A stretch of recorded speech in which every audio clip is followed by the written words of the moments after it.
Hello friends, welcome to day trader Telugu and good evening. Sensex 153 points down అయ్యి 81,820 దగ్గర close అయితే Nifty 71 points down అయ్యి 25,057 దగ్గర క్లోజ్ అయింది. వెరస్ బ్యాంక్ నిఫ్టీ 89 పాయింట్స్ గెయిన్ అయ్యి 51,906 దగ్గర క్లోజ్ అయింది. ఫ్రెండ్స్, గ్లోబల్ గా కెనడా ఇండియా రిలేటెడ్ గా అన్సర్టనిటీ ఉంది. అది మార్కెట్స్ మీద ఇంపాక్ట్ చూపిస్తుందని ఎలా ఏదైతే మనకి సోషల్ మీడియా ప్లాట్ఫామ్స్ లో డేటా కనిపిస్తుందో దాని గురించి ఇవాళ వీడియోలో ప్రైమ్ గా డిస్కస్ చేద్దాం. న్యూస్ టాపిక్ లో దాని గురించి మాట్లాడుకుందాం. ఒకవేళ ఉంటే ఏ స్టాక్స్ రిలేటెడ్ గా ఇంపాక్ట్ ఉంటుందో, అసలు ఉంటుందా ఉండదా అని. అండ్ మోస్ట్లీ మీరు క్రూడ్ ఆయిల్ రిలేటెడ్ గా ఫాల్ ని చూస్తుంటారు. ఇవాళ ఆల్మోస్ట్ 4% దగ్గరగా క్రూడ్ ఆయిల్ ఫాల్ అయింది. దానికి ప్రధానమైన కారణం ఇజ్రాయెల్ వాళ్ళు యుఎస్ వాళ్ళతో మేము ఇరాన్ కి సంబంధించిన nuclear or oil refinery related గా మేము అటాక్ చెయ్యం, వాళ్ళ మిలిటరీ టార్గెట్స్ మీద అటాక్ చేస్తామనే స్టేట్మెంట్ చేశారని ఇలా గ్లోబల్ ఫైనాన్షియల్ ప్లాట్ఫామ్స్ లో పబ్లిష్ అవుతున్న డేటా.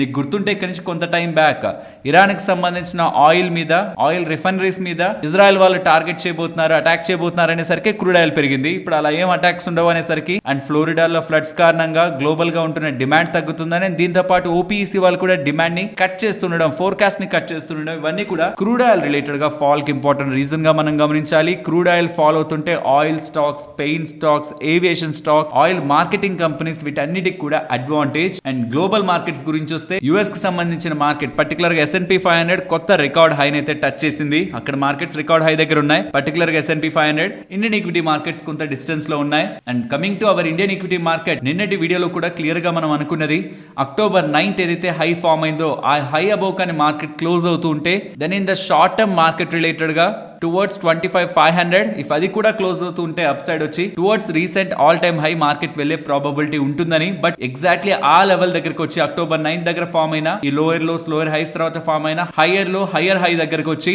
మార్కెట్ అయితే ఇవాళ రిజెక్ట్ అయితే అయింది. ఏదైనా ఇంట్రెస్టింగ్ థింగ్స్ ఉన్నాయా అంటే ఎందుకు ఇవాళ మార్కెట్ డౌన్ అయింది అన్న దానికి ఏదైనా ఉన్నాయంటే రిలయన్స్ వాళ్ళ నెంబర్స్ వచ్చాయి. మరి రిజల్ట్స్ ఎలా ఉన్నాయి? రిలయన్స్ రిజల్ట్స్ నెంబర్స్ ని డీటెయిల్డ్ గా మనం టాపిక్ లో, రిజల్ట్స్ టాపిక్ లో అనాలిసిస్ చేద్దాం. బట్ దానికంటే ముందు నెంబర్స్ యాజ్ పర్ ఎస్టిమేట్స్ మెజారిటీగా ఉన్నాయి. జియో అయితే ద బెస్ట్ నెంబర్స్ ని పోస్ట్ చేసింది. ఓన్లీ సర్టైన్ సెగ్మెంట్స్ లో రెవెన్యూస్ లో మనకి డ్రాప్ కనిపిస్తుంది. Margins and profitability as per expected ఉన్నాయి. బట్ స్టిల్ ఇవాళ రిలయన్స్ స్టాక్ ఫాలో అవుతుండడం నిఫ్టీ సెన్సెక్స్ ని డ్రాగ్ చేసింది. బట్ ఫ్రెండ్స్, గ్లోబల్ గా ఉంటున్న అన్సర్టనిటీస్ ఏ కారణం చేత అయితే మార్కెట్ పడుతున్నప్పుడు ఇదిగోండి ఇందుకే ఫాలో అయిందని most of the financial platforms లో మీరు వినుంటారు. అవి ఇప్పుడు యాక్చువల్ గా మార్కెట్ లో లేవు. చైనా రిలేటెడ్ గా అన్సర్టనిటీ అనుకున్నామా, దాని కారణంగానే FIS భారీగా సెల్ చేశారని అనుకున్నాం కదా. ఇన్ఫాక్ట్ ట్రిగ్గర్ అదే ఉండొచ్చు. కానీ చైనా రిలేటెడ్ గా ఇప్పుడేం మూవ్ లేదే. చైనా అన్సర్టనిటీ ఇప్పుడేం గ్లోబల్ మార్కెట్స్ మీద లేదే. అండ్ ఇజ్రాయెల్ రిలేటెడ్ గా ఇష్యూ అయితే రీసెంట్ టైమ్స్ లో క్రియేట్ అయిన అన్సర్టనిటీ, దాని ద్వారా అనుకుంటే క్రూడ్ ఆయిల్ భారీగా ఫాలో అయిపోతుంది రీసెంట్ హైస్ నుంచి. నిజంగా అలాంటి అన్సర్టనిటీ ఉంటే అసలు క్రూడ్ ఆయిల్ ఫాలో అవ్వదు. And last and final, BJP వాళ్ళ ఎలక్షన్స్ లో ఎలా పర్ఫార్మ్ చేస్తారనేలా మార్కెట్ ఎక్స్పెక్టేషన్స్ అవి ఎక్స్పెక్టెడ్ కంటే బెటర్ గానే ఉన్నాయి. మరి దానికైనా మార్కెట్స్ సెల్లింగ్ ప్రెషర్ రిలేటెడ్ గా కొంత పక్కకు వచ్చుండాలి. Versus US markets all time highs దగ్గర ఉండే ఇండియన్ ఈక్విటీ మార్కెట్స్ పరంగా స్టిల్ స్ట్రగుల్ కనిపిస్తుంది. సో ఓవరాల్ ఏవైతే సినారియోస్ రీసెంట్ టైమ్స్ లో నెగిటివ్ గా ఉండొచ్చు మార్కెట్ కి, ఒకవేళ అది టర్న్ అరౌండ్ అయితే అనుకునేలా ఏవైతే అనుకున్నారో మార్కెట్ లో అవన్నీ క్లియర్ అయ్యాయి. బట్ స్టిల్ మార్కెట్ నుంచి FIS ఒక అవుట్ ఫ్లోస్ మాత్రం కంటిన్యూ అవుతూనే ఉన్నాయి. డ్రాస్టిక్ గా తగ్గాయి. ఒకప్పుడు 15,000 నుంచి 10,000, 8,000, 4,000, ఇప్పుడు ఏకంగా 3,700. గ్రాడ్యువల్ గా FIS ఒక అవుట్ ఫ్లోస్ తగ్గాయి. అండ్ DIs ఇండైరెక్ట్ గా రీటైలర్స్ ఒక మనీ కూడా మార్కెట్స్ ని స్టెబిలైజ్ చేస్తుంది. బట్ ప్రైమరీగా అది mid and small caps and selective stocks లోకి వెళ్తూ ఇండెక్స్ హెవీ వెయిట్స్ లోకి మాత్రం మనీ మూవ్ అవ్వకపోతూ ఉండడం మేజర్ గా ఇండెక్స్ ఫాల్ బ్యాక్ ఉంటున్న ఇంపార్టెంట్ రీజన్ చూడొచ్చు. వెరస్ యుఎస్ కి చూసారనుకోండి, అక్కడ ఉన్న టాప్ బ్యాంక్స్ రీసెంట్ గా మంచి నెంబర్స్ ని పోస్ట్ చేశాయి. ఈవెన్ ఇంకెంత పెరుగుతుందిలే కంపెనీ అనుకున్నవి కూడా బెటర్ నెంబర్స్ ని పోస్ట్ చేస్తున్నాయి. కాబట్టి అక్కడ ఇండెక్స్ లో ప్రాబబ్లీ ఆల్ టైమ్ హైస్ లో ఉండడానికి హెవీ వెయిట్ సపోర్ట్ ఉంది అక్కడ. బట్ ఇక్కడ మన మార్కెట్స్ రిలేటెడ్ గా మాత్రం హెవీ వెయిట్ సపోర్ట్ లేకపోతుండడం, పర్టికులర్ గా from the Nifty recent times లో రిలయన్స్ ఇండస్ట్రీస్ ఎక్కువ ఫాలో అవడమే మార్కెట్స్ రీసెంట్ టైమ్స్ లో ఈ రేంజ్ బౌండ్నెస్ లో ఉండడానికి ప్రధానమైన కారణం. బట్ పర్సనల్ గా నాకు రిలయన్స్ రిలేటెడ్ గా వాళ్ళ నెంబర్స్ అంత బ్యాడ్ అని అయితే అనిపించలేదు. రీసెంట్ టైమ్స్ లో ఆల్రెడీ 10% ఫాల్ అయింది, ఇంకొక 2% ఫాల్ అయింది. ఆల్మోస్ట్ 2021 లెవెల్స్ October 14th 2021 చూస్తే అప్పుడు కూడా 2,700 దగ్గర ఉంది స్టాక్. అండ్ ఇప్పటికి కూడా అక్కడే ఉంటున్నట్టు సుమారుగా ఆ లెవెల్స్ వరకు స్టాక్ లో ఫాల్ కనిపించింది. ప్రాబబుల్లీ ఇంకెప్పుడైనా మార్కెట్ లో, బుల్ మార్కెట్ లో రియాక్ట్ అవ్వాల్సి వస్తుంది. ఈ మెయిన్ స్టాక్స్ ఇప్పటి వరకు ఎక్కువ రియాక్ట్ అవ్వని స్టాక్స్ లో మూవ్ పెండింగ్ లో ఉండొచ్చు, అప్పుడు రియాక్ట్ అవ్వచ్చు. బట్ చెప్పాను కదా, నెగిటివ్స్ అన్ని ప్రెసెంట్ మార్కెట్ లో అయితే లేవు. అన్లెస్ మార్కెట్ లో ప్రాఫిట్ బుకింగ్ ఎన్విరాన్మెంట్ మెయింటైన్ అయితే తప్పించి నెగిటివ్ సార్ట్ అవుట్ అవుట్ అయ్యాయి అండ్ నెట్ లాంగ్ పొజిషన్స్ కూడా నియర్లీ 35% దగ్గరగా వచ్చేసాయి. అంటే నెట్ షార్ట్స్ ఎక్కువ ఉన్నారు యాక్చువల్ గా. ఓవరాల్ లాంగ్ పొజిషన్స్ 35 దగ్గర ఉన్నాయి. యూజువల్ గా అది 20 or 30 ఇన్ బిట్వీన్ వచ్చింది అనుకోండి, అక్కడి నుంచి యూజువల్ గా మార్కెట్స్ బేస్ ఫార్మ్ చేసి అక్కడి నుంచి మూవ్ అవుతున్న దాఖలాలు మనకు గతంలో కనిపిస్తాయి. బట్ ఓన్లీ ఉన్న కన్సర్న్ ఏంటంటే ఇవాళ హ్యుండాయ్ ఐపీఓ ఓపెన్ అయింది. యూజువల్ గా ఇలాంటి పెద్ద ఐపీఓ 27,000 crore ఐపీఓ ఓపెన్ అవుతున్నప్పుడు ఎవరైనా పార్టిసిపేట్ చేద్దాం అనుకుంటే ఆ మనీ ప్రైమరీ మార్కెట్ లోకి వెళ్లాల్సిన మనీ సెకండరీ మార్కెట్ నుంచే వెళ్తుంది, స్టాక్ మార్కెట్ నుంచే వెళ్తుంది. కాబట్టి బిగ్ ఐపీఓస్ ఉంటున్నప్పుడు అన్సర్టెనిటీ మార్కెట్ లో నెలకొంటుంది. ప్రాబబ్లీ అదొక రీజన్ అవ్వచ్చు. అది తప్పించి గ్లోబల్ గా మార్కెట్స్ బానే ఉన్నాయి. ఇండియన్ మార్కెట్స్ ఫాలో అవుతున్నప్పుడు ఉన్న నెగిటివ్ రీజన్స్ ప్రెసెంట్ మార్కెట్ లో లేవు. పొజిషన్ వైడ్ గా కూడా ఎఫ్ఐఎస్ నెట్ షార్ట్ లోనే ఉన్నారు. నియర్లీ 35% లాంగ్స్ ఉన్నాయి, 65% షార్ట్స్ ఉన్నాయి. కాబట్టి ఓవరాల్ మార్కెట్స్ పరంగా కన్సర్న్ వ్యక్తం చేసేలా నెగిటివ్ ఫ్యాక్టర్స్ అయితే ఏం లేవు. మరి ఇండియా సిపిఐ పరిస్థితి ఏంటి?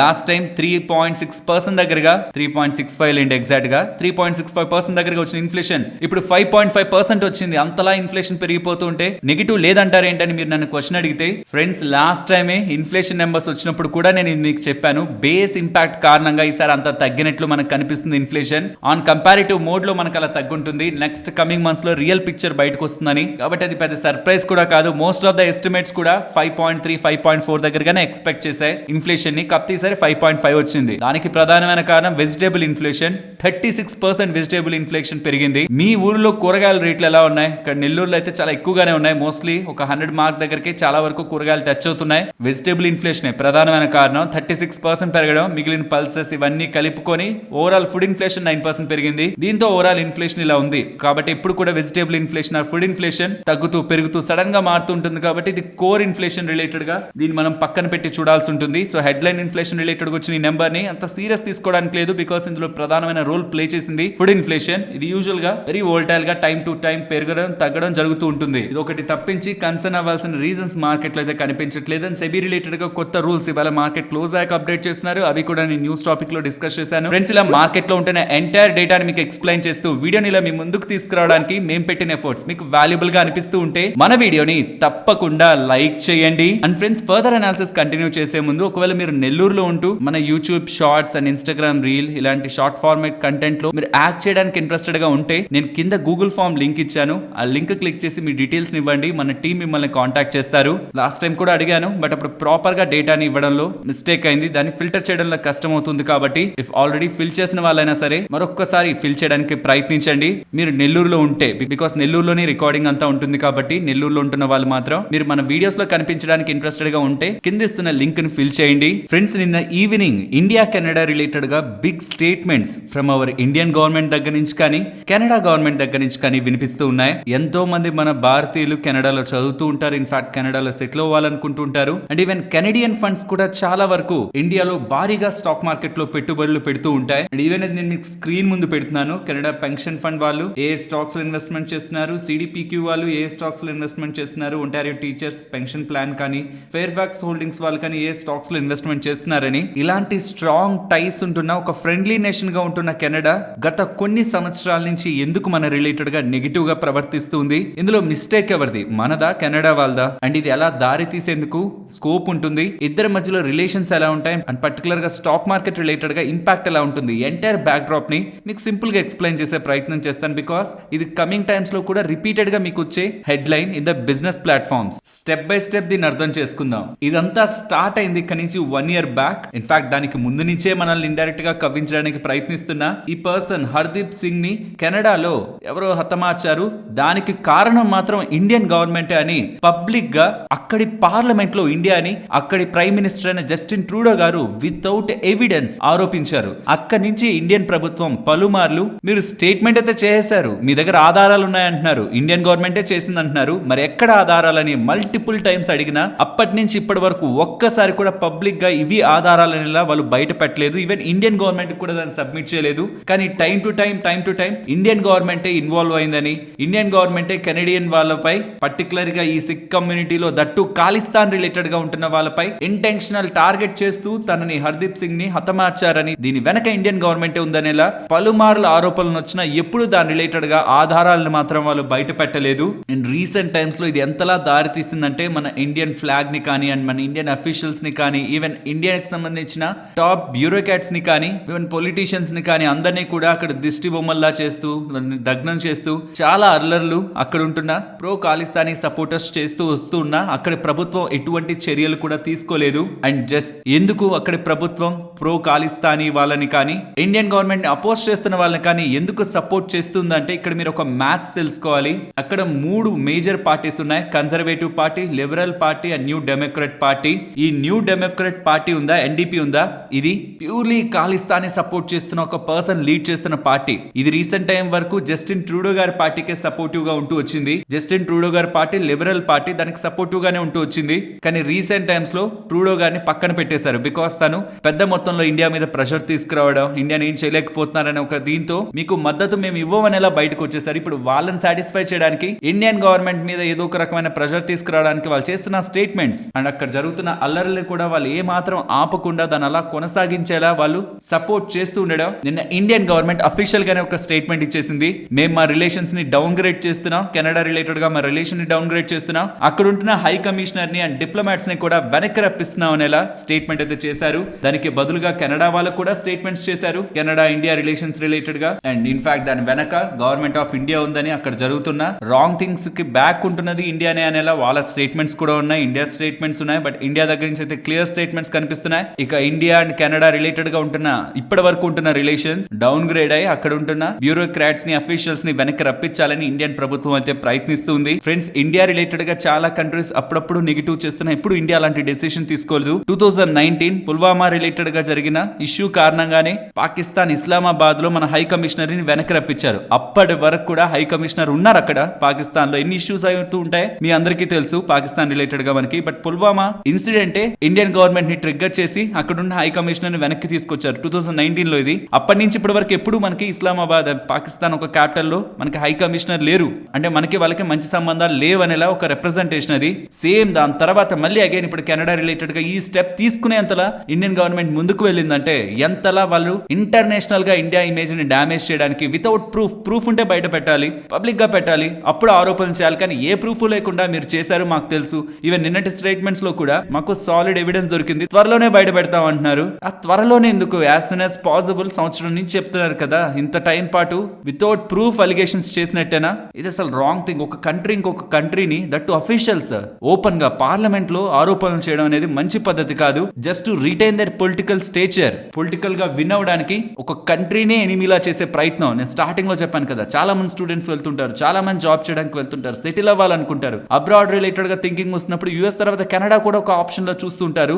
మరి ఇప్పుడు ఇలాంటి రిలేషన్స్ అండ్ టైస్ ని చెడగొట్టుకోవడానికి వాళ్ళెవరు? తను జస్టిన్ ట్రూడో గారు ఒకసారి ప్రైమ్ మినిస్టర్ ఉంటారు, నెక్స్ట్ ఇంకొకరు వస్తారు, ఆ తర్వాత ఇంకొకరు వస్తారు. లీడర్స్ మారిపోతూ ఉంటారు, బట్ ప్రజలు అక్కడ పర్మనెంట్ గా ఉంటారు. అండ్ దేశాల మధ్యలో సంబంధాలు వన్స్ డామేజ్ అయితే అది లాంగ్ టర్మ్ లో కంటిన్యూ అవుతుంది. సో వాట్ ఎవర్ ఏదైతే జరుగుతుందో ఇదైతే రైట్ థింగ్ అయితే కాదు. అండ్ పీపుల్ కూడా ఇలాంటి వాళ్ళని అస్సలు ఎంకరేజ్ చేయకూడదు. ఏదో రకంగా ఒక దాన్ని రెచ్చగొట్టేస్తే టాపిక్ అంతా డైవర్ట్ అయిపోయి ట్రూడో గారు గెలిచిపోతారు అనుకుంటున్నారు. తన సపోర్ట్ లేదు కదా, ఇది ఈ టైప్ లో మనం సార్ట్ అవుట్ చేసుకోవచ్చు అనుకుంటున్నారు. కానీ పాసిబుల్లీ అది అటర్ ఫ్లాప్ అయితే ఇంకొకసారి ఇలాంటి ప్లాన్స్ వేయడానికి కూడా, పొలిటికల్ గెయిన్స్ కోసమే ప్రయత్నించడానికి కూడా ఎవరు సాహసించరు. వాళ్ళు ఒకవేళ నిజంగా రైట్ అయితే ఈ పార్టీకి ప్రూఫ్ బయట పెట్టాలి. ప్రూఫ్ లేకుండా మన వాళ్ళ రిలేటెడ్ గా అండ్ ఇండియా రిలేటెడ్ గా జరిగే అగైనెస్ట్ గా జరిగే కంట్రీలో ఓపెన్ గా రాంగ్ థింగ్స్ అన్నిటిని కూడా వాళ్ళు సపోర్ట్ చేస్తూ ఇండియా మీద ఓపెన్ గా పార్లమెంట్ లో చేస్తున్న స్టేట్మెంట్స్ ఇరు దేశాల మధ్యలో సంబంధాలను అయితే ప్రెసెంట్ ఇప్పటి వరకు డామేజ్ చేసింది. అండ్ దానికి India first time in the recent years first time అయితే స్ట్రాంగ్ గా రెస్పాండ్ అయింది. అండ్ చాలా మంది ఇది జరిగేసరికి కెనడా రిలేటెడ్ గా ఉంటున్న ఎవరెవరు ఇండియన్ మార్కెట్స్ లో ఎలా ఇన్వెస్ట్మెంట్ చేస్తున్నారు, ఏ స్టాక్స్ ఉంటాయి, జాగ్రత్త అనేలా డేటా అయితే కనిపిస్తుంది. బట్ ఫ్రెండ్స్, బిలీవ్ మీ, ఎవరైనా సరే వేరే దేశాల నుంచి ఇండియాలో ఇన్వెస్ట్మెంట్ చేస్తున్నారంటే గ్రోత్ ఉంటుందనే. ఇండియా అంటే నచ్చి కాదు, ఇండియా అంటే పాజిటివ్ ఆర్ నెగిటివ్ ఒపీనియన్ ఉండి కాదు, వాళ్ళకి డబ్బులు మాత్రమే కనిపిస్తుంది. వాళ్ళు ఏం చారిటీ కాదు చేస్తున్నారు, అరే డొనేషన్స్ కాదు, లాభాల కోసమే ఎవరైనా ఇన్వెస్ట్మెంట్ చేస్తారు. లాభాలు రావంటే రాత్రికి రాత్రి ఏదైనా సెల్ చేస్తారు. సో కాబట్టి ఇలాంటి ఎమోషనల్ థింగ్స్ కి ఫండ్స్ అయితే రియాక్ట్ అవ్వవు. ఇన్ఫాక్ట్ రియాక్ట్ అయ్యి బయటకు వెళ్తే వాళ్ళకే నష్టం. ఎందుకంటే వాళ్ళకి ఇక్కడ గ్రోత్ ఉందనుకునే వచ్చారు, రాదనుకున్న రోజు అలాగా వెళ్ళిపోతారు. ఈ ఎమోషన్స్ తో, గతంలో కూడా చెప్పాను, ఎమోషన్స్ తో మార్కెట్లో ఎవరు కూడా ఒక దేశం మీద ప్రేమతో కానీ ఆర్ నెగిటివ్ ఉంటే కానీ ఇన్వెస్ట్మెంట్స్ తీసుకురావడం, బయటికి తీసుకువెళ్ళడం జరగదు. అలా అయితే చైనాలో చాలా మంది యుఎస్ రిలేటెడ్ గా కానీ ఆర్ ఇతర యూరోపియన్ నేషన్స్ రిలేటెడ్ గా కానీ ఇన్వెస్ట్మెంట్స్ చేయకూడదు. వాళ్ళ మధ్యలో టైస్ అంత సంబంధాలు ఏం స్ట్రాంగ్ గా ఉండవు. బట్ స్టిల్ రిటర్న్స్ ఉంటాయంటే ఎక్కడికి వెళ్ళైనా సరే గ్లోబల్ గా ఇన్వెస్టర్స్ ఇన్వెస్ట్ చేస్తారు, రిటర్న్స్ ఉండవంటే వచ్చేస్తారు. కాబట్టి ఈ స్టాక్స్ కి ఇంపాక్ట్ ఉంటుందనేలా ఏదైతే వార్తలు మీకు కనిపిస్తుంటాయో అవి రైట్ అయితే కాదు. అండ్ పర్సనల్ గా మన స్టూడెంట్స్ కానీ సెటిల్ అవుతున్న వాళ్ళ రిలేటెడ్ గా కూడా నా ఒపీనియన్. ఇదంతా పొలిటికల్ గా జరుగుతున్నదే కానీ ప్రజలు అసలు ఇలాంటివి పట్టించుకొని విద్వేషాలు పెంచుకొని ఎన్విరాన్మెంట్ ని డిస్టర్బ్ చేస్తారని అయితే నేను అనుకోవట్లేదు. వాళ్ళు పర్సనల్ గా అయితే కెనడా రిలేటెడ్ గా హెడ్లైన్స్ కోసం ప్రయత్నిస్తున్నారు, పొలిటికల్ మైలేజ్ కోసం ప్రయత్నిస్తున్నారు. బికాస్ ఇప్పటికిప్పుడు ఎలక్షన్స్ జరిగితే ట్రూడో గారు గెలిచే స్కోప్ లేదు. తనకి ఖచ్చితంగా ఖాళిస్తానీ సపోర్టర్స్ ఒక మద్దతు కావాలి. దానికోసం ఈ స్టెప్స్ అన్ని. బట్ ప్రూఫ్ లేకుండా ఎంత ఆరోపణలు చేసినా ఏం లాభం? ఇంటర్నేషనల్ గ్రౌండ్స్ లో వాళ్ళని నిలబెట్టి ఎక్కడ ప్రూఫ్ అని అడిగినప్పుడు వాళ్ళు చెప్పలేకపోతే వాళ్ళ పరువే పోతుంది. కాబట్టి దీన్ని ఎక్కువ లాగితే వాళ్ళకే నష్టం. ఆర్ ప్రూఫ్ ఉంటే బయట పెట్టాలి. ఫ్రెండ్స్, ఇలా న్యూస్ అప్డేట్స్ ని అనాలిసిస్ చేస్తూ మీ ముందుకి కంటెంట్ తీసుకురావడానికి మేం పెడుతున్న ఎఫర్ట్స్ మీకు వాల్యుబుల్ గా అనిపిస్తూ ఉంటే మన వీడియోని తప్పకుండా లైక్ చేయండి. ఫ్రెండ్స్, సెప్టెంబర్ మంత్ లో ఏ మ్యూచువల్ ఫండ్స్ ఏ కంపెనీస్ రిలేటెడ్ గా ఆల్రెడీ ఉన్న స్టాక్స్ లోకి అడిషనల్ క్వాంటిటీని ఏ స్టాక్స్ లోకి యాడ్ చేశాయి, ఉన్న స్టాక్స్ లో నుంచి కొంత క్వాంటిటీని ఏ స్టాక్స్ నుంచి సెల్ చేశాయి, కంప్లీట్ గా ఏ స్టాక్స్ నుంచి ఎగ్జిట్ అయ్యాయి, అండ్ ఫస్ట్ టైం ఫ్రెష్ గా ఏ కంపెనీస్ లో పొజిషన్స్ తీసుకుంటున్నాయి. యూజువల్ గా ఫస్ట్ 2 కాదు, లాస్ట్ 2 ఇంట్రెస్టింగ్ ఉంటుంది. Because mutual funds like SBI కానీ, ICICI, HDFC, Nippon India, Kotak, UTI, Axis, Aditya Birla, Mirae and Quant వాళ్ళు ఏ స్టాక్స్ లో కంప్లీట్ గా ఎగ్జిట్ అవుతున్నారు, ఏ స్టాక్స్ ని ఫ్రెష్ గా ఇప్పటి వరకు లేని స్టాక్స్ ని కొంటున్నారు అన్నది ఇంట్రెస్టింగ్ డేటాగా ఉంటూ ఉంటుంది. ఎగ్జిట్ అవుతూ ఉంటే దాని బ్యాక్ ఏదైనా లాజిక్ ఉందా? అది డ్యూ టు వాల్యుయేషన్ కానీ, ఆర్ ఇప్పటి వరకు ఓవర్ గా రన్ అయ్యి టూ మచ్ ఎక్స్పెన్సివ్ వాల్యుయేషన్ లో ఉండి వాళ్ళు ఎగ్జిట్ అవుతున్నారా, ఆర్ ఏదైనా బిజినెస్ లో షిఫ్ట్ రావడం వల్ల ఎగ్జిట్ అవుతున్నారా? అది మనం ఎవాల్యుయేట్ చేసుకోవచ్చు. అండ్ ఫ్రెష్ గా కొంటూ ఉంటే ఇప్పటి వరకు ఆ స్టాక్స్ ఒకవేళ పెద్దగా పెరగకుండా ఆపర్చునిటీకి ఏదైనా ట్రిగ్గర్ రీసెంట్ టైమ్స్ లో అప్డేట్ అయిందా, దాని బ్యాక్ ఏదైనా లాజిక్స్ ఉన్నాయని ఎవాల్యుయేట్ చేసుకోవడానికి కూడా ఈ డేటా మనకి యూజ్ అవుతూ ఉంటుంది. సో ఫస్ట్ 2 వల్ల మనకి ఏం ఉండదు. ఆల్రెడీ ఉన్న దాంట్లో కొంత యాడ్ చేయడం, ఆల్రెడీ ఉన్న దాంట్లో కొంత సెల్ చేయడం, ఎనర్జీ ఎక్కువ పెట్టినా మనకు అక్కడ రిజల్ట్ చాలా తక్కువ ఉంటుంది. కానీ కంప్లీట్ గా ఎగ్జిట్ అవుతున్నవి, ఫ్రెష్ గా బై చేస్తున్నవి, ఇవి యూజువల్ గా నేను మ్యూచువల్ ఫండ్స్ డేటాలో ఎక్కువగా గమనిస్తూ ఉంటాను. అండ్ ఈ ఒక లిస్ట్ కూడా మీకు నేను స్క్రీన్ ముందు పెడుతున్నాను, కొంత జాగ్రత్తగా గమనించండి. ఇన్ఫాక్ట్ ఈ ఇమేజ్ మీకు క్లారిటీ లేనట్లయితే మీకు ఈ ఇమేజ్ మీకు మన టెలిగ్రామ్ ఛానల్లోను, ఈవెన్ వాట్సాప్ ఛానల్లో కూడా ఉంటుంది. టెలిగ్రామ్ ఛానల్లో రెగ్యులర్ అప్డేట్స్ పోస్ట్ చేస్తుంటాను, ఎవ్రీథింగ్ మీకు అక్కడ దొరుకుతుంది. బట్ ఈ వాట్సాప్ ఛానల్ ఏంటంటే చాలా వాల్యూ యాడెడ్ ఇన్ఫర్మేషన్ సింపుల్ గా ఎక్స్ప్లెయిన్ చేసే ఇమేజెస్ ఉంటాయి కదా మార్కెట్ రిలేటెడ్ గా, వాటిని మాత్రమే అక్కడ పోస్ట్ చేస్తాను. సో ఎవరైనా మీ వీకెండ్స్ లో కానీ ఆర్ ఫ్రీ టైమ్స్ లో కానీ కొంత interesting business or stock market related information చూడాలనుకుంటుంటే దెన్ మన వాట్సాప్ ఛానల్లో ఆ ఇన్ఫర్మేషన్ మీకు దొరుకుతుంది. అండ్ మన వాట్సాప్ ఛానల్లో జాయిన్ అవడానికి కావాల్సిన లింక్ కూడా మీకు మన డిస్క్రిప్షన్ అండ్ కామెంట్ సెక్షన్ లో ఇస్తున్నాను. అరే ఈవెన్ ఈ క్యూఆర్ కోడ్ ని మీరు స్కాన్ చేసిన వాట్సాప్ ఛానల్లో జాయిన్ అవ్వచ్చు. నెక్స్ట్ సిఈఎస్సి గురించి మాట్లాడుకోవాలి. ఇది పవర్ సెగ్మెంట్ లో వర్క్ చేసే కంపెనీ. వీళ్ళు దేశ్ రాజ్ సోలార్ ఎనర్జీ అనే కంపెనీలో 100% వాటాని కొనబోతున్నట్లు. బికాస్ ఈ దేశ్ రాజ్ సోలార్ కంపెనీ 300 మెగావాట్ కెపాసిటీతో ఉంటున్న సోలార్ పీవీ పవర్ ప్లాంట్ ని డెవలప్ చేస్తుంది. కాబట్టి ఈ కంపెనీని కొంటే వీళ్ళకి రెన్యూబుల్ సెగ్మెంట్ లో ఇన్ఆర్గానిక్ గ్రోత్ లభిస్తుంది. కాబట్టి ఈ దేశ్ రాజ్ సోలార్ ని సిఈఎస్సి వాళ్ళు కొనబోతున్నట్లు ఎక్స్చేంజెస్ కి అప్డేట్ చేస్తున్నారు. అండ్ ఫ్రెండ్స్, ఏదో స్మాల్ రిమైండర్, ఈ సిఈఎస్సి అనేది ఆర్పి సంజీవ్ గోయింకా గ్రూప్ గారికి సంబంధించిన కంపెనీ. అండ్ ఈ గ్రూప్ అండర్ లో ఏ సెగ్మెంట్స్ లో ఏ కంపెనీస్ ఉంటాయన్న ఫుల్ లిస్ట్ కూడా ఇక్కడ మీకు స్క్రీన్ పైన ఉంటుంది. అన్ని లిస్టెడ్ కంపెనీస్ కాదు. First source, Saregama, CESC, Philips, carbon black limited, ఇలా కొన్ని మాత్రమే లిస్టెడ్ లో ఉంటాయి. Next, Indian mobile congress event లో భాగంగా నరేంద్ర మోడీ గారు అండ్ ఈ టెలికాం గ్రూప్ రిలేటెడ్ గా ఉంటున్న కొంతమంది పెద్దలు స్టేట్మెంట్స్ చేశారు. అందులో వడాఫోన్ ఐడియా రిలేటెడ్ గా ఆదిత్య బిర్లా గ్రూప్ కు సంబంధించిన కుమార్ మంగళం బిర్లా గారు వడాఫోన్ ఐడియా న్యూస్ సొల్యూషన్స్ తో స్పామ్స్ ని అడ్డుకునే విధంగా కొత్త టెక్నాలజీస్ తో ముందుకొస్తుందని, ఇయర్ వడాఫోన్ ఐడియా రిలేటెడ్ గా ఏదైతే ఎఫ్పిఓ కండక్ట్ చేశారో దాని మీద ఇంక్రెడిబుల్ రెస్పాన్స్ ఉంది. చాలా మంది వడాఫోన్ ఐడియాలో ఇంట్రెస్టెడ్ గా ఉన్నారు షేర్ హోల్డర్స్ అవ్వడానికి. అండ్ అలా రీసెంట్ టైమ్స్ లో రైజ్ చేసిన డబ్బులతో క్యాపెక్స్ ప్లాన్స్ చేసి డైనమిక్ అండ్ కాంపిటేటివ్ గా మేము ఇండస్ట్రీలో నిలబడతామని కాంగ్రెస్ ఈవెంట్ లో తన స్టేట్మెంట్ చేశారు. అండ్ బయటకు వచ్చిన తర్వాత Vodafone Idea revival around the కార్నరే ఉంది, దగ్గరలోనే ఉంది, రివైవల్ అవుతుంది వడాఫోన్ ఐడియా అని ఒక పాజిటివ్ స్టేట్మెంట్స్ కుమార్ మంగళం బిర్లా గారి దగ్గర నుంచి అయితే కనిపించాయి. మేబీ ఈ రీజన్స్ తో నేనేమో ఆ పాయింట్ లో నెగిటివ్ గా ఉన్న స్టాక్ సడన్ గా 3% దగ్గరగా పెరిగి అగైన్ న్యూట్రల్ లో నియర్లీ 1% పాజిటివ్ తో క్లోజ్ అయింది. బట్ ఇలాంటి పాజిటివ్ స్టేట్మెంట్స్ కుమార్ మంగళం బిర్లా గారి దగ్గర నుంచి గతంలో చాలా సార్లే వచ్చాయి. And still Vodafone idea related గా థింగ్స్ అన్ని అన్సర్టెన్ గానే ఉన్నాయన్న విషయాన్ని ఇన్వెస్టర్స్ గుర్తుంచుకోవాలి. విత్ జస్ట్ స్టేట్మెంట్స్ మనం ఇన్వాల్వ్ అయితే కమింగ్ టైమ్స్ లో అవి రియాలిటీలోకి రాకపోతుంటే ఇన్వెస్టర్స్ ట్రాప్ అయ్యే అవకాశం కూడా ఉంటుంది. కాబట్టి మేనేజ్మెంట్ కామెంటరీ ఇంపార్టెంటే, బట్ ఆ కామెంటరీతో పాటు అది ఎలా ఎగ్జిక్యూట్ అయ్యే ఛాన్సెస్ ఉన్నాయి, పాత్ ఎక్కడ ఉందనేది కూడా లాజికల్ గా మనం థింక్ చేసే ఏ స్టెప్ అయినా తీసుకోవాలి. నెక్స్ట్, ఆర్పిపి ఇన్ఫ్రా గురించి మాట్లాడుకోవాలి. వీళ్ళకి 218 crores రిలీజ్ చేసే ఆర్డర్ రోడ్ ఇన్ఫ్రాస్ట్రక్చర్ రిలేటెడ్ గా మహారాష్ట్ర నుంచి లభించిందనేలా ఎక్స్చేంజెస్ కి అప్డేట్ చేస్తున్నారు. ఇది నెక్స్ట్ 2 years లో కంప్లీట్ చేస్తారని ఆర్పిపి ఇన్ఫ్రా వాళ్ళు చెప్తున్నారు. దీంతో పాటు మనం గుర్తుంచుకోవాల్సింది ఒక చిన్న కంపెనీ, 700 crore మార్కెట్ క్యాపిటల్ ఉంటున్న కంపెనీ. ఇప్పుడు వచ్చిన ఈ ఆర్డర్ తో టోటల్ వీళ్ళ ఆర్డర్ బుక్ బుక్ 3,523 crores కి వెళ్తుంది. నెక్స్ట్ ARAI వాళ్ళు, automotive research association of India వాళ్ళు ఓలా ఎలక్ట్రిక్ వాళ్ళని క్వశ్చన్ అడిగితే కానీ ఓలా ఎలక్ట్రిక్ వాళ్ళు అసలు నిజాన్ని చెప్పలేదు. మీరు ఎలా అంత పెద్ద డిస్కౌంట్లు ఇచ్చేస్తున్నారు, ఫ్యాక్టరీ మ్యానుఫ్యాక్చరింగ్ ప్రైస్ కంటే లోయర్ పెట్టి మీరు ఎలా అమ్మేస్తున్నారు, రాంగ్ ప్రాక్టీసెస్ కి పాల్పడుతున్నారు అనేలా ఆర్గనైజేషన్ వాళ్ళు ఓలా ఎలక్ట్రిక్ వాళ్ళని క్వశ్చన్ చేస్తే, మేము అన్ని వెహికల్స్ కి సంబంధించిన ప్రైజులని డిస్కౌంట్ లో ఇవ్వలేదు, ఫెస్టివల్ ఆఫర్ కారణంగా కొన్ని వాటి మీద 5,000 మేము డిస్కౌంట్ ఇచ్చాం, అండ్ ఈవెన్ 25,000 డిస్కౌంట్ అని ఏదైతే వాళ్ళు హైలైట్ చేసి బాస్ సేల్ అని ఎలా మెన్షన్ చేశారో అది కేవలం కొంతమంది కస్టమర్స్ కి అని, అది కూడా లిమిటెడ్ ఇన్వెంటరీస్ మీదే అని, అన్ని వెహికల్స్ మీద కాదు, సెలెక్టెడ్ ఇన్వెంటరీస్ మీదే, అది కూడా లిమిటెడ్ గానే ఉన్నాయి, అవి కూడా ఫ్యూ కస్టమర్స్ కి మేము ఇచ్చాం కానీ మొత్తం అన్ని వెహికల్స్ ని మేము డిస్కౌంట్లు అమ్మి రాంగ్ ప్రాక్టీసెస్ పాల్పడట్లేదనేలా, కాంపిటీషన్ ని రిగ్గింగ్ చేయట్లేదనేలా ఓలా ఎలక్ట్రిక్ వాళ్ళు క్లారిఫై అయితే చేశారు. నెక్స్ట్ BEML గురించి మాట్లాడుకోవాలి. వీళ్ళకి 867 crores విలువ చేసే ఆర్డర్ ICF దగ్గర నుంచి, ఇంటిగ్రల్ కోచ్ ఫ్యాక్టరీ చెన్నై వాళ్ళ దగ్గర నుంచి లభించింది. ఇది high speed rail design and manufacturing related గా BEML వాళ్ళకి ICF దగ్గర నుంచి లభిస్తున్న ఆర్డర్, ఇంటిగ్రల్ కోచ్ ఫ్యాక్టరీ వాళ్ళ దగ్గర నుంచి లభిస్తున్న ఆర్డర్ చెన్నై నుంచి. ఇందులో భాగంగా వాళ్ళు 2 హై స్పీడ్ ట్రైన్ సెట్స్ ని, ఒక్కొక్క దాంట్లో 8 కార్స్ ఉంటాయి, వాటిని డిజైన్ చేసి మ్యానుఫ్యాక్చర్ చేసి కమిషనింగ్ చేసి BEML వాళ్ళు ఇవ్వాలి. ఇదంతా BEML వాళ్ళ బెంగళూరు ప్లాంట్ లో రైల్ కోచ్ కాంప్లెక్స్ లో ఇదంతా డిజైన్ జరుగుతుందని, మ్యానుఫ్యాక్చరింగ్ జరుగుతుందని, డెలివరీ బై ఎండ్ ఆఫ్ 2026 ఉంటుందని ఇలా BEML వాళ్ళ ఎక్స్చేంజెస్ కి అప్డేట్ చేశారు. నెక్స్ట్ KPI గ్రీన్ గురించి మాట్లాడుకోవాలి. KPI గ్రీన్ వాళ్ళు GUVNL వాళ్ళతో, గుజరాత్ ఊర్జా వికాస్ నిగమ్ లిమిటెడ్ వాళ్ళతో 620 మెగావాట్ రెన్యూబుల్ ఎనర్జీ ప్రాజెక్ట్ కోసం పవర్ పర్చేస్ అగ్రిమెంట్ ని కుదుర్చుకుంటున్నట్టు ఎక్స్చేంజెస్ కి అప్డేట్ చేస్తున్నారు. నెక్స్ట్ TD పవర్ వీళ్ళకి 2 ఎక్స్పోర్ట్ ఆర్డర్స్ 142 crores విలువ చేసేవి for the supply of gas engine generators related గా లభిస్తూ ఉండడం, TD పవర్ సిస్టమ్స్ రిలేటెడ్ గా నియర్లీ 6% దగ్గరగా స్టాక్ ఆఫ్టర్ ఈ అప్డేట్ ఎక్స్చేంజెస్ కి అప్డేట్ చేశాక మూవ్ అయింది.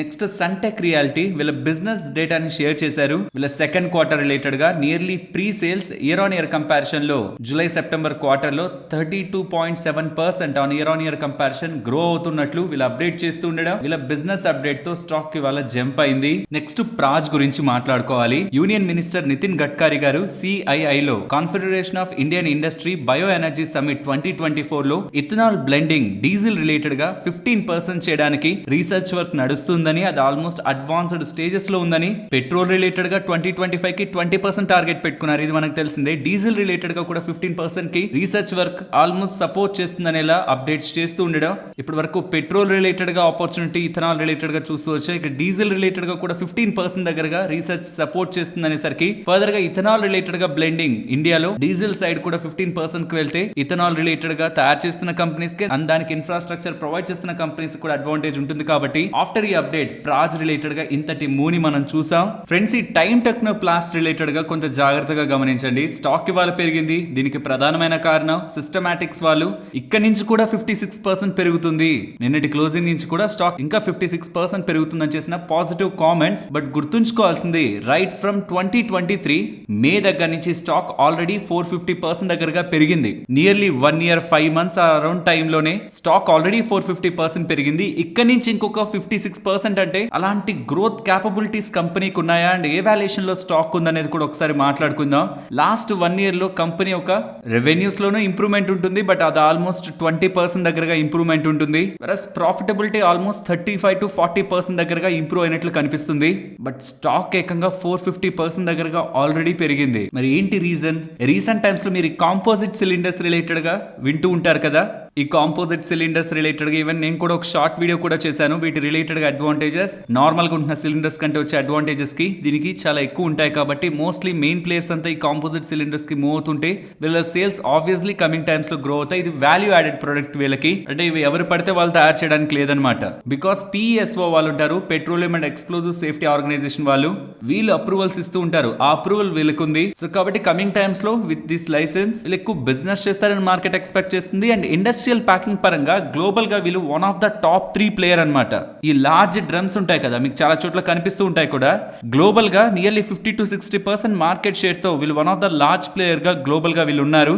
బట్ ఎప్పుడు ఎక్కువ మార్జిన్ వచ్చేది కాదు, ఇది బల్క్ బిజినెస్, మార్జిన్ బిజినెస్ కాదు. ఈ రీసెంట్ టైమ్స్ లో వాల్యూ యాడెడ్ ప్రొడక్ట్స్ పరంగా, ఈ కాంపోజిట్ సిలిండర్స్ పరంగా వీళ్ళు బిజినెస్ ని పెంచుకుంటుండడం, దీని కారణంగా వీళ్ళ రెవెన్యూస్ నామినల్ గా గ్రో అయినా 15 to 17% తో గ్రో అయినా ప్రాఫిట్స్ మాత్రం 27% తో కమింగ్ ఇయర్స్ లో గ్రో అవుతాయని ROCE ప్రెసెంట్ ఉన్న 16 నుంచి నెక్స్ట్ 3 ఇయర్స్ లో 23కి వెళ్తుందని, ఆపరేటింగ్ క్యాష్ ఫ్లోస్ కూడా నెక్స్ట్ 3 ఇయర్స్ లో సిగ్నిఫికెంట్ గా ఇంప్రూవ్ అవుతూ డెట్ ఫ్రీ వీల్ అయ్యే ఛాన్స్ ఉంటాయని ఎలా ఇదిగోండి ఇక్కడ సిస్టమాటిక్స్ వాళ్ళు ఈ స్టేట్మెంట్స్ అన్ని చేస్తుండడం స్టాక్ పరంగా even after this strong move recent months లో వస్తున్న స్ట్రాంగ్ మూవ్ ఇవాళ కూడా అనదర్ ఒక 5% దగ్గరగా పెరిగింది.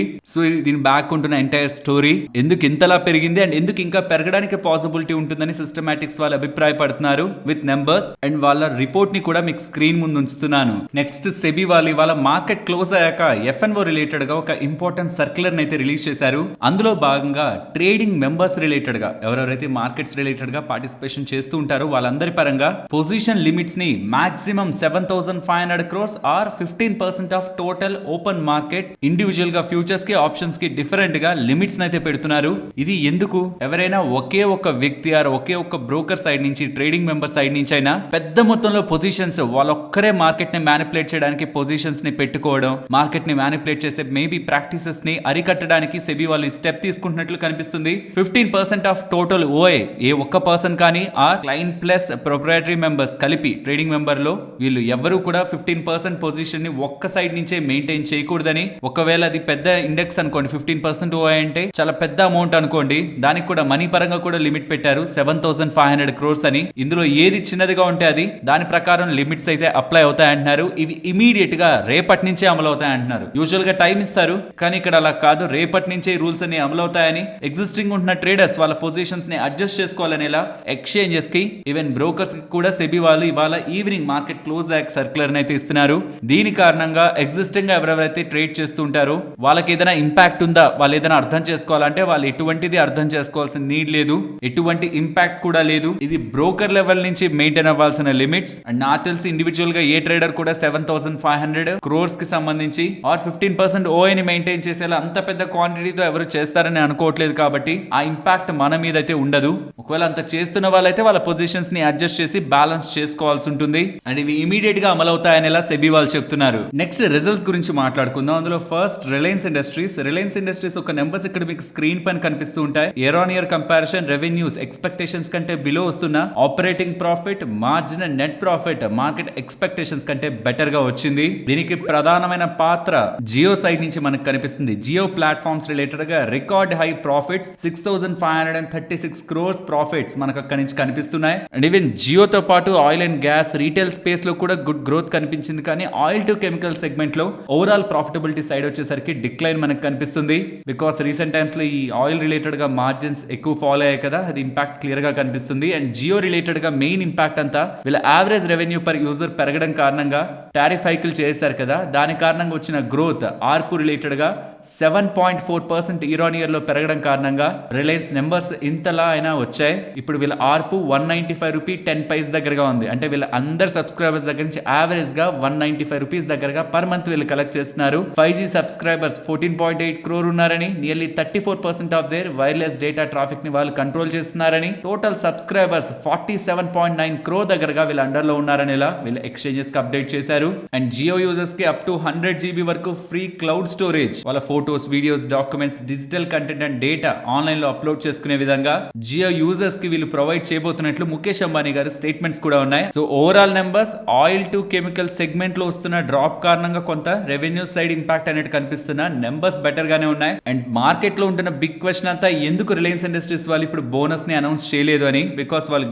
గతంలోనే 1:1 బోనస్ అని చెప్పారు కదా, ఈ రిజల్ట్స్ తో వీళ్ళు యాక్చువల్లీ ఎక్స్ డేట్ ని అనౌన్స్ చేయాలి కానీ అనౌన్స్ చేయలేదు. దీనికి ప్రధానమైన కారణం అంటే చాలా మందికి అర్థం కావాల్సిన విషయం ఇది, కాబట్టి జాగ్రత్తగా వినండి. వీళ్ళు గతంలో ఫండ్ రైజ్ చేసినప్పుడు పార్ట్లీ పెయిడ్ షేర్స్ ని ఇష్యూ చేశారు కదా, కొంత డబ్బులు ఇప్పుడు కట్టండి, తర్వాత డబ్బులు మళ్ళీ కట్టండి అని. దీని రిలేటెడ్ గా ఏ ఇన్వెస్టర్స్ అయితే అన్పెయిడ్ కాల్ మనీని పార్ట్లీ పెయిడ్ షేర్స్ రిలేటెడ్ గా కంప్లీట్ గా పే చేసి ఉంటారో దానికి డెడ్ లైన్ యాక్చువల్ గా October 7. ఆ మొత్తం ఇన్వెస్టర్ డేటాను తీసుకొని కంపైల్ చేసుకొని వాళ్ళకు కూడా ఈ బోనస్ షేర్స్ ని ఇష్యూ చేయాలి. కాబట్టి అన్పెయిడ్ కాల్ మనీని పే చేసిన అందరు ఇన్వెస్టర్స్ కూడా బోనస్ ఎలిజిబుల్ అవ్వాలి. కాబట్టి వాళ్ళ రిలేటెడ్ గా డేటాని రీకన్సలేషన్ చేయడంలో కొంత డిలే అవుతున్నట్లు కనిపిస్తుంది. అండ్ ఇది ఇంకొన్ని ఫ్యూ వీక్స్ పాటు కొనసాగుతుందని కూడా, ఇంకొంచెం డిలే అవుతుందని కూడా మనం ఎక్స్పెక్ట్ చేయొచ్చు.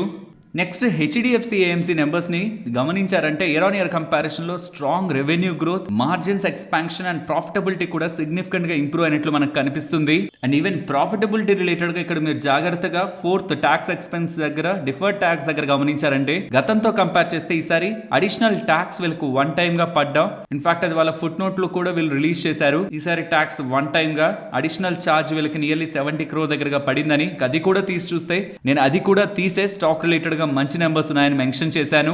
నెక్స్ట్ న్యూజెన్ సాఫ్ట్వేర్ గురించి మాట్లాడుకోవాలి. స్టాక్ ఇవాళ ఫాలో అయిండొచ్చు కానీ నెంబర్స్ చాలా బాగున్నాయి. Year on year and quarter comparison లో రెవెన్యూలో గ్రోత్, మార్జిన్స్ బాగా వచ్చాయి. ప్రాఫిటబిలిటీ కూడా లాస్ట్ టైం సేమ్ టైం తో కంపేర్ చేస్తే గుడ్ గా ఇంప్రూవ్ అయింది. Overall Newgen software numbers good గానే చూడాలి, ఈవెన్ స్టాక్ ఫాలో అయినా సరే. నెక్స్ట్ హెచ్సిఎల్ టెక్నాలజీస్ వాళ్ళ నెంబర్స్ ఎక్స్పెక్టెడ్ కంటే బెటర్ ఉన్నాయి. కాన్స్టెంట్ కరెన్సీ రెవెన్యూ టర్మ్స్ లో కానివ్వండి, మార్జిన్స్ లో కానివ్వండి గుడ్ గ్రోత్ వీళ్ళు చూపించారు. And banking and financial space లో గుడ్ మొమెంటం వీళ్ళకి కనిపిస్తుందని. కాబట్టి వీళ్ళు FY25 రిలేటెడ్ గా గైడెన్స్ గతంలో ఇచ్చిన 3 to 5 గైడెన్స్ ని 3% to 5% రెవెన్యూ టాప్ లైన్ లో గ్రోత్ గైడెన్స్ ని వీళ్ళు ఏదైతే ఇచ్చారో ఈ ఫైనాన్షియల్ ఇయర్ రిలేటెడ్ గా దాన్ని ఇంప్రూవ్ చేస్తూ లోయర్ బ్యాండ్ లో 3 నుంచి 3.5 కి గైడెన్స్ ని కూడా ఇంక్రీజ్ చేశారు. ఓవరాల్ నెంబర్స్ మార్కెట్ ఎక్స్పెక్టేషన్స్ కంటే బెటర్ ఉన్నాయి. దీంతో పాటు వీళ్ళు 12 rupees per share డివిడెండ్ ని కూడా ప్రకటించడం జరిగింది. నెక్స్ట్ ఏంజల్ వన్ నెంబర్స్ గురించి మాట్లాడుకోవాలి. స్టాక్ పెరిగిన దాని ప్రకారం మీరు ఆల్రెడీ అజ్యూమ్ చేసుకుంటారు నెంబర్స్ సాలిడ్ గా ఉంటాయని. రెవెన్యూస్ సిగ్నిఫికెంట్ గా గ్రో అయ్యాయి. దీనికి ప్రధానమైన కారణం ఇంట్రెస్ట్ ఇన్కమ్ ఈసారి చాలా మంచిగా వీళ్ళకి వచ్చింది. అండ్ లాస్ట్ క్వార్టర్ మీరు గమనిస్తే ఐపీఎల్ రిలేటెడ్ గా 115 crore income one time impact ఉందా, అది ఇప్పుడు లేకపోతూ ఉండడం. మార్జిన్స్ స్ట్రాంగ్ గా గ్రో అయ్యాయి అండ్ ప్రాఫిటబిలిటీ కూడా సిగ్నిఫికెంట్ గా ఎక్స్పాండ్ అయింది. On QoQ basis, quarter basis and year on year basis లో కూడా స్ట్రాంగ్ గ్రోత్ ని ఏంజల్ వన్ వాళ్ళు రిపోర్ట్ చేశారు. అండ్ విత్ రెస్పెక్ట్ టు వాళ్ళ పర్ఫార్మెన్స్ కూడా క్లయింట్స్ పరంగా కానీ, ఆపరేషనల్ మెట్రిక్స్ పరంగా కానీ ఎవ్రీథింగ్ వాళ్ళు ఎక్స్పెక్టెడ్ కంటే బెటర్ నెంబర్స్ ని డెలివర్ చేస్తూ ఉండడం స్టాక్ ఇవాళ మూవ్ అయింది. ఇదొక్కటే రీజన్ అనుకుంటాం కానీ కాదు. కాన్ఫరెన్స్ కాల్ లో కూడా ఏం స్టేట్మెంట్స్ చేశారో చూడండి. రీసెంట్ టైమ్స్ లో స్ట్రిక్ట్ FNO నార్మ్స్ కారణంగా 13 to 14% ఇంపాక్టే ఓవరాల్ ఇన్కమ్ మీద ఉంటుందని చెప్తున్నారు. యాక్చువల్ గా మార్కెట్ ఎక్స్పెక్ట్ చేస్తుంది ఇంకా చాలా ఎక్కువ, 30 to 40% డ్రాప్ ఉంటుందని NSE పరంగానే. మరి వీళ్ళ రిలేటెడ్ గా చాలా తక్కువ ఎక్స్పెక్టేషన్స్ ఉంటున్నట్టు, క్లయింట్స్ పరంగా తక్కువ ఇంపాక్ట్ ఉంటుందని. అండ్ ఏదైతే ట్రూ లేబుల్ ఇంపాక్ట్ ఎక్స్చేంజెస్ కి చెప్పారు కదా, పెద్ద బ్రోకర్స్ కి ఏమో తక్కువ చార్జ్ చేయడం, చిన్న బ్రోకర్స్ కి ఏమో ఎక్కువ చార్జ్ చేయడం అలా చేయొద్దని సెబీ వాళ్ళు చెప్పారా. దాని కారణంగా ఏంజల్ వన్ వాళ్ళకి 8%, జీరోదా వాళ్ళకి 10% రెవెన్యూ ఇంపాక్ట్ ఉంటుందన్నానా. దాన్ని బ్యాలెన్స్ చేసే చర్యలు కూడా వీళ్ళు చేస్తున్నారని. అండ్ ఇది ఇంపార్టెంట్, వెల్త్ మేనేజ్మెంట్ లోకి, ఇన్సూరెన్స్ లోకి, అదర్ ప్రొడక్ట్స్ లో కూడా వీళ్ళు గ్రోత్ స్ట్రాటజీలో భాగంగా ఎంటర్ అవుతున్నారని. అండ్ ఇలా కొత్తగా ఎంటర్ అవుతున్న బిజినెస్ లో బ్రేక్ ఈవెన్ నెక్స్ట్ 2 years లో వస్తుందని, వెల్త్ మేనేజ్మెంట్ మాత్రం 3 years టైం తీసుకుంటుందని. ఎవిడా గైడెన్స్ 45 to 40% దగ్గరగా హోల్డ్ చేస్తూ strong comments from the conference call కూడా ఇస్తూ ఉండడం స్టాక్ ఇవాళ మూవ్ అవుతుండడం బ్యాక్ ఉంటున్న ప్రధానమైన reason. Next sterling and Wilson గురించి మాట్లాడుకోవాలి. వీళ్ళు నెంబర్స్ ని పోస్ట్ చేశారు. నెంబర్స్ కారణంగానే స్టాక్ పెరిగింది అనుకుంటే అది మనం రాంగ్. బట్ నెంబర్స్ మీకు నేను స్క్రీన్ మీద పెడుతున్నాను, ఒకసారి జాగ్రత్తగా గమనించండి. Revenues quarter and year on year comparison లో గ్రో అయ్యాయి. Operating profit, margins and profitability కూడా year on year and quarter comparison లో సిగ్నిఫికెంట్ గా ఇంప్రూవ్ అయింది. అండ్ దీంతో పాటు వీళ్ళ కాన్ఫరెన్స్ కాల్లో H2 FY25 అంటే సెకండ్ హాఫ్ ఆఫ్ FY25 ఈ ఫైనాన్షియల్ ఇయర్ నుంచి ఎగ్జిక్యూషన్ పికప్ స్ట్రాంగ్ గా ఉంటుందని. అండ్ వీళ్ళ రెవెన్యూ గైడెన్స్ ని కూడా 8,000 మార్క్ కి స్టేబుల్ గా ఇంటాక్ట్ గా ఉంటుందనేలా స్ట్రాంగ్ గైడెన్స్ ని ఇన్వెస్టర్స్ కి ఇస్తూ ఉండడం కూడా స్టాక్ అప్పర్ సర్క్యూట్ క్లోజ్ అవుతూ ఉండడం బ్యాక్ ఉంటున్న ఇంపార్టెంట్ రీజన్. నెక్స్ట్ నిఫ్టీ అలాగే bank Nifty support and resistance present ఉన్న లెవెల్స్ నుంచి డౌన్ సైడ్ 24,970, ఇక్కడ నుంచి up side 25,070 and above 25,160. But దాని అబౌవ్ మాత్రం ఇది important zone towards 25,250. Coming to bank Nifty present ఉన్న లెవెల్స్ నుంచి డౌన్ సైడ్ 51,540 అండ్ అబిలో 51,250. ఇక్కడ నుంచి అబౌవ్ 52,170, అబౌవ్ 52,570. మరొక ఇంట్రెస్టింగ్ వీడియోతో మళ్ళీ మీ ముందుకు వస్తాను. అంతవరకు టేక్ కేర్, జై హింద్.